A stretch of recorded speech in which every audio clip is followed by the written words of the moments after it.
Le Seigneur soit avec vous. Et avec votre esprit. Évangile de Jésus-Christ selon saint Matthieu. Gloire à toi, Seigneur. En ce temps-là, Jésus proposa cette parabole à la foule. Le royaume des cieux est comparable à un homme qui a semé de bons grains dans son champ. Or, pendant que les gens dormaient, son ennemi survint, il sema de l'ivraie au milieu du blé et s'en alla. Quand la tige poussa et produisit l'épi, alors l'ivraie apparut aussi. Les serviteurs du maître vinrent lui dire, « Seigneur, n'est-ce pas de bons grains que tu as semés dans ton champ? D'où vient donc qu'il y a des livrées? » Il leur dit, « C'est un ennemi qui a fait cela. » Les serviteurs lui disent, « Veux-tu donc qu'en ayant que nous allions l'enlever? » Il répond, « Non. En enlevant l'ivraie, vous risquez d'arracher le blé en même temps. Laissez-les pousser ensemble jusqu'à la moisson. Et au temps de la moisson, je dirai au moissonneur, enlevez d'abord l'ivraie, liez-la en botte pour la brûler. Quant au blé, ramassez-le pour le rentrer dans mon grenier. » Il leur proposa une autre parabole. Le royaume des cieux est comparable à un grain de moutarde qu'un homme a prise et qu'il a sémé dans son champ. C'est la plus petite de toutes les semences, mais quand elle a poussé, elle dépasse les autres plantes potagères et devient un arbre si bien que les oiseaux du ciel viennent et font leur nid dans ses branches. Il leur dit une autre parabole. Le royaume des cieux est comparable au levain qu'une femme a prise et qu'elle a enfoui dans 3 mesures de farine jusqu'à ce que toute la pâte est levée. Tout cela, Jésus les dit aux foules en parabole. Il ne leur disait rien sans parabole, accomplissant ainsi la parole du prophète.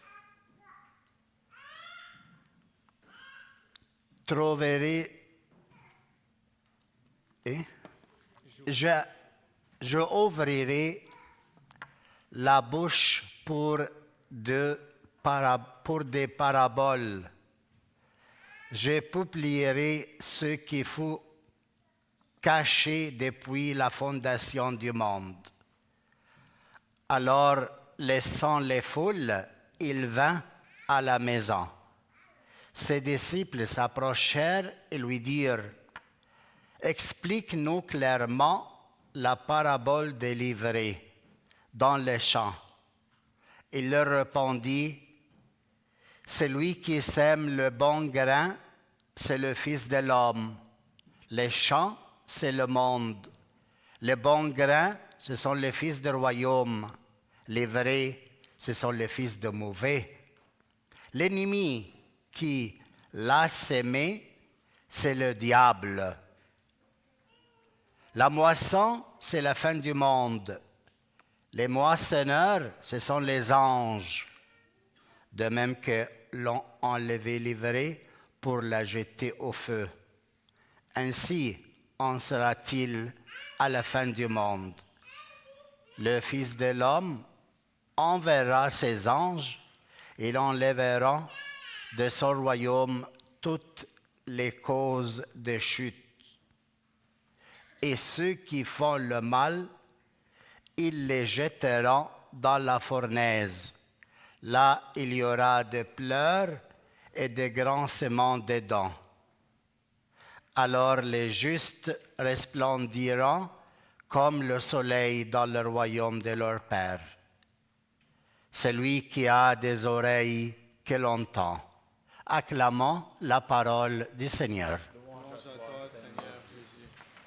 Bien, frères et sœurs, nous sommes dans le 16e dimanche de temps ordinaire et le Seigneur nous donne cette parole pour nous accueillir, surtout le voyageur qui arrive et le voyageur qui part toujours avec une parole. Pour ceux qui arrivent, pour chacun de nous ici, qu'est-ce qu'elle dit le Seigneur dans cette lecture? Le lecteur, il a proclamé du livre de la sagesse une parole très belle. Il dit quoi? Toi qui disposes de la force, tu juges avec indulgence. Très intéressant. Le Seigneur ne regarde pas le mal qu'on commet avec une sévérité, mais il est indulgent, shafouk, sabour. Il a de la patience. Il est comme un pédagogue. Il ne se scandalise pas de nos fautes. Et ça, c'est très important à comprendre de notre Seigneur Jésus-Christ, qu'il nous traite avec indulgence, nous traite avec une patience énorme. Pourquoi? Parce qu'il ne veut pas la mort du pécheur, mais qu'il se convertisse et vive. C'est pour ça, si tu penses que toi, tu commis du péché, tu fais des choses horribles,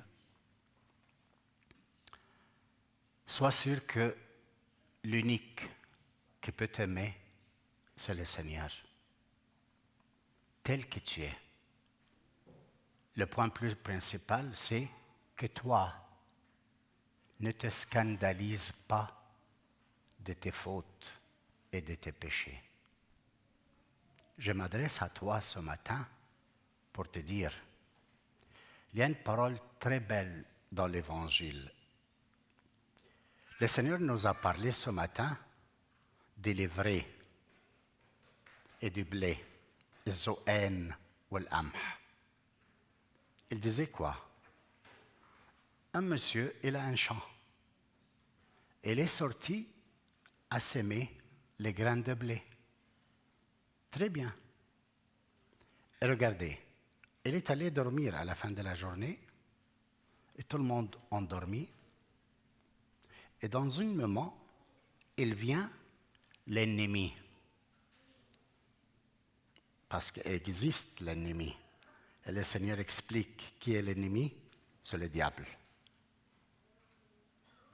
Il vient dans la nuit où personne voit, tout le monde endormi. Et qu'est-ce qu'il fait? Il sème zo'en, livré, le mauvais herbe. Dans chaque société, Filkinisa, dans l'église ici, il y a au milieu de nous l'ivraie et le blé. Dans la maison où tu habites, il y a des livrées et il y a de blé. Dans l'université, dans le groupe de l'activité où tu travailles à l'église, partout dans la société, dans la nation, dans l'église, partout, il y a toujours le 2. Dieu n'arrête jamais de s'aimer dans son champ le blé, l'amh. Mais l'ennemi, pendant la nuit, dans les ténèbres, il vient à s'aimer dans ta maison, dans le travail, dans la société, dans l'université. Il sème le livret. Et pas seulement dans le groupe. En chacun de nous, individuellement, il y en a le 2. Il y a le blé et il y a le livret. L'ennemi vient en toi et il sème le livret. Pendant que Dieu a sémé en toi sa parole, le blé. Alors, qu'est-ce qu'il fait au niveau personnel? Un jour, tu sens un désir énorme en toi de devenir un saint. Et tu t'approches et tu viens à parler avec Abouna, je vais faire dans l'église quelque chose, je vais faire plein d'enthousiasme, fantastique. Quelques jours après, cet enthousiasme vient moins. Tu abandonnes un peu la prière, tu arrêtes de venir à la rencontre, aux réunions, à l'écoute de la parole, à célébrer les sacrements. Après quelques jours, tu trouves que dans ton cœur, il y a des désirs horribles. Horribles. Tu penses que des femmes, à des hommes, à voler, et à faire des scandales.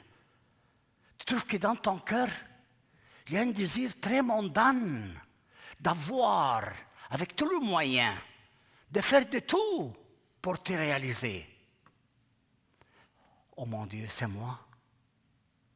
L'autre jour, je voulais devenir un saint. Aujourd'hui, si je fais ce que je pense, je deviens un assassin.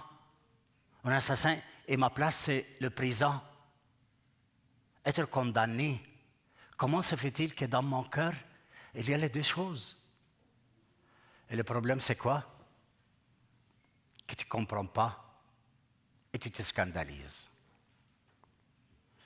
Et tu penses que le mal, il a pris possession de toi. Non.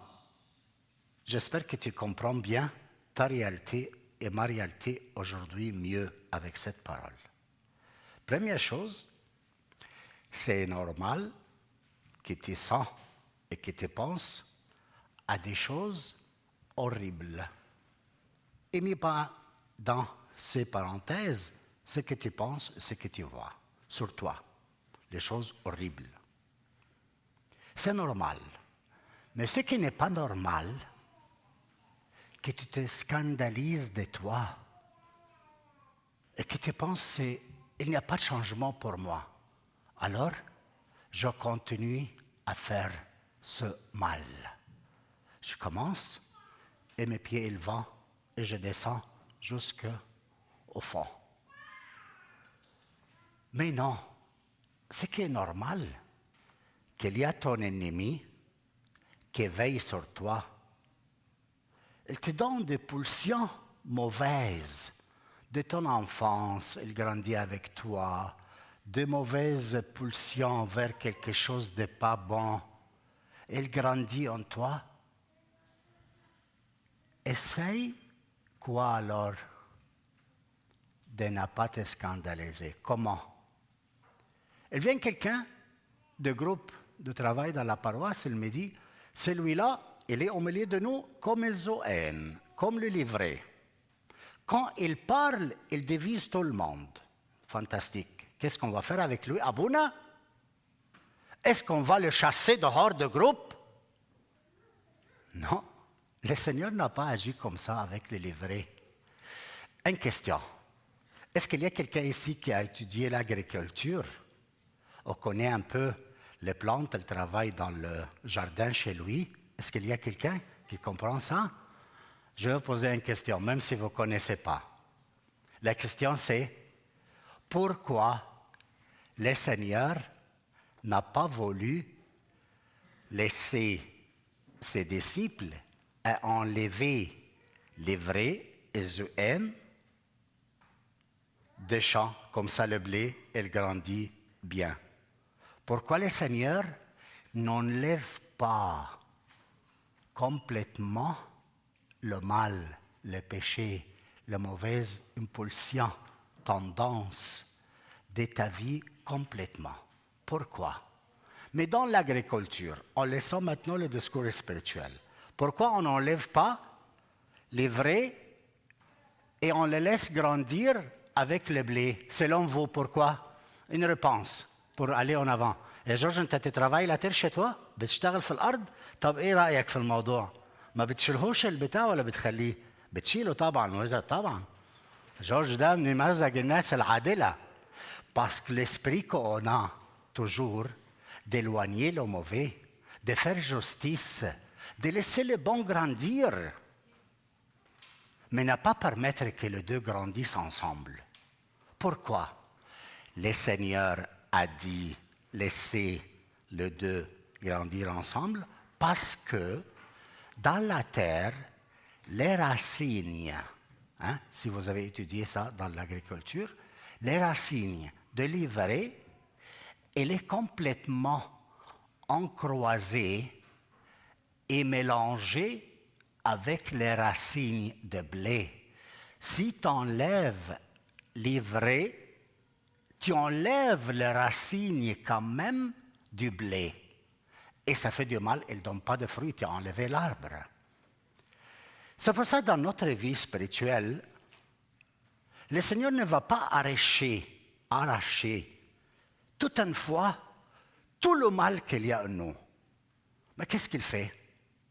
Tu vois des prophètes, tu vois des personnes, des catéchistes dans la paroisse, un pauvre prêtre, un pauvre catéchiste, elle t'illumine sur ton orgueil, sur ton mauvaise impulsion, sur ta façon de penser courbée toujours. Elle te donne une parole, elle t'illumine, t'ouvre les yeux pour voir. Tu l'acceptes? Fantastique. Si ton attitude est de vouloir l'enlever, tu n'es pas capable. Tu te fais de mal. Et alors comment on peut être? Les vrais ne touchent pas les bons blés, laisse que le Seigneur te purifie. Combien de personnes ont des pensées mauvaises? Ils veulent se débarrasser. Ils veulent devenir saints à leur façon. Non, ce n'est pas comme ça. Demandez aux âgés. On ne devient pas des saints à notre façon. On devient des saints et purs grâce à la purification que fait le Seigneur dans notre vie. Au moment favorable, et lui, il nous donne le repos avec les livrés, le repos avec l'ennemi qui sème le mal. La chose essentielle est que les racines de blé soient attachées à la terre, soient attachées à Jésus-Christ, soient attachées à la parole, soient attachées au sacrement. Et la purification, tu passes par beaucoup de souffrances chaque jour, de douleurs, des choses comme ça. Quel but ils ont? Purifier l'ivraie qu'il y a en nous. C'est pour ça qu'on ne la lève pas. Alors ce matin, pour ne pas faire très long, j'espère que vous avez vu qu'il y a à l'intérieur de toi le grain de blé et le livret. Et que tu n'as pas l'attitude d'enlever les mauvaises impulsions, les mauvaises choses, et tu veux t'arracher dans ta vie et faire justice à toi pour devenir un saint. Non, tu es appelé ce matin à t'accepter avec le blé qu'il y a en toi, le bon qu'il y a en toi et le mal qu'il y a en toi. Et accepter dans le groupe dans lequel tu travailles, dans la paroisse, celui qui fait le mal et celui qui fait le bien. Et Dieu va agir dans son temps. Le problème, ce n'est pas de faire justice et arracher, enlever le mauvais. Ça fait mal. Une personne qui font du mal, ils sont aimés par le Seigneur exact comme les personnes qui font le bien. Dieu est mort pour tous. La différence, c'est que quelqu'un, il agit et se laisse purifier, et quelqu'un d'autre, il veut se faire pur, saint, avec ses engagements et ses impulsions. Ça, ce n'est pas les chrétiens. Du tout. C'est pour ça que le Seigneur termine aujourd'hui cette parole avec une phrase très belle. Celui qui a des oreilles ici, qu'il entend ce que je vous dis. Amen.